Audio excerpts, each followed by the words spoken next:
નમસ્કાર દર્શક મિત્રો, લોકમત ન્યૂઝ ચેનલમાં હું ભૂમિ મહેતા આપનું હાર્દિક સ્વાગત કરું છું।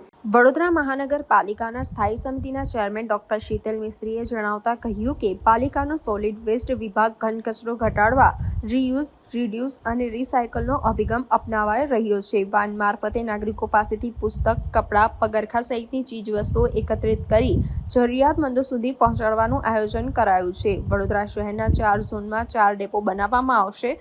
અટલાદરા, પાયલી, ગાજરાવાડી અને કારેલીબાગના રાત્રિ બજાર વિસ્તારની બાજુમાં નવું બાંધકામ કરીને ડેપો બનાવવામાં આવશે। શહેરમાં રોજ 150 થી 200 ટન ઘન કચરો જમા થાય છે।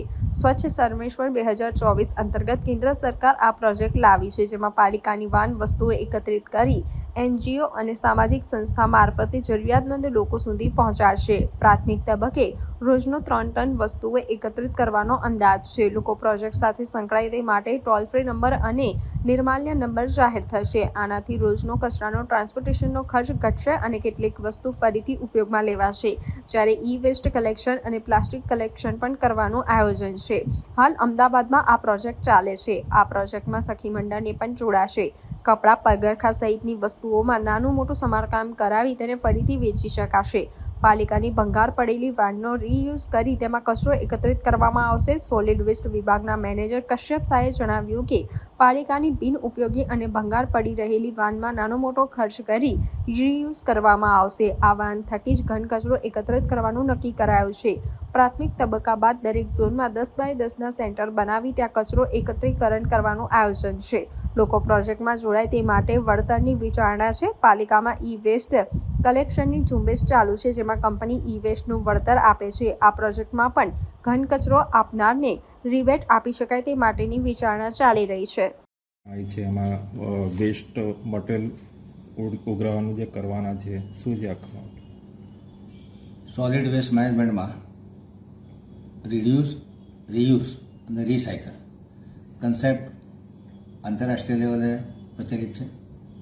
સ્વચ્છ ભારત મિશન અંતર્ગત વડોદરા કોર્પોરેશન દ્વારા RRR વાન, કે જેમાં ખાસ કરીને આ વાન ઘરે ઘરે જઈ અને જૂના કપડાં, જૂના રમકડાં, જૂના પુસ્તકો, સ્ટેશનરી આ બધી વસ્તુઓ ઉઘરાવી અને વડોદરા શહેરના 4 ઝોનમાં 4 ડેપો બનાવવામાં આવશે, જેમાંથી NULM દ્વારા આમાં જે વસ્તુઓ વપરાય એવી હોય એવી ગરીબ બાળકોને માનો કે રમકડાં છે કે કપડાં છે, નાના મોટા ઓલ્ટરેશન કરી અને આ વસ્તુ કચરામાં જાય છે, એના બદલે જે ગરીબ બાળકો છે એ લોકોને કામ લાગે, જૂના પુસ્તકો હોય, જૂના કપડાં હોય, જૂના રમકડાં હોય, આમાં નાના મોટા રિપેરિંગ કરી અને આ નાના બાળકોને મળે એ પ્રકારનો કન્સેપ્ટ તૈયાર કરવામાં આવે છે। 4 ઝોનમાં 4 RRR વાન ઊભી કરવામાં આવશે। 4 ઝોનમાં 4 ડેપો બનાવવામાં આવશે। એને સંલગ્ન જે કન્સ્ટ્રક્શન ડિમોલિશન વેસ્ટ છે એના માટે પણ સ્ટોર 4 ઝોનમાં બનાવવામાં આવશે।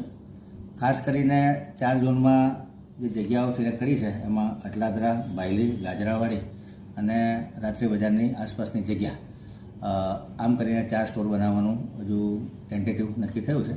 વખત જતાં આ જગ્યા ફાઇનલ થશે અને ત્યાં કન્સ્ટ્રક્શન કરી અને ડેપો પણ બનાવવામાં આવશે। હાલ તો એક જૂની વાન છે એને ઓલ્ટર કરી અને જે ટાટા એસની ગાડી છે એને ડેકોરેટ કરી અને આ વાન ચાલુ કરવામાં, જેથી કરીને લોકોમાં જાગૃતિ ફેલે।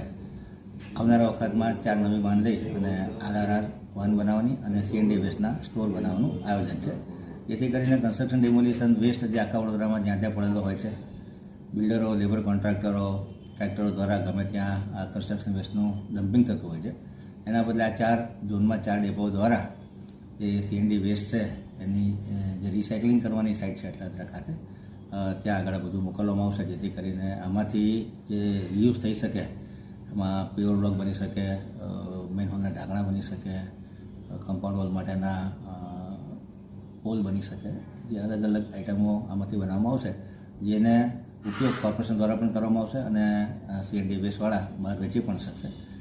એટલે સોલિડ વેસ્ટ મેનેજમેન્ટમાં સ્વચ્છ ભારત મિશન અંતર્ગત વડોદરા પણ પોતાનું યોગદાન આપવા જઈ રહ્યું છે।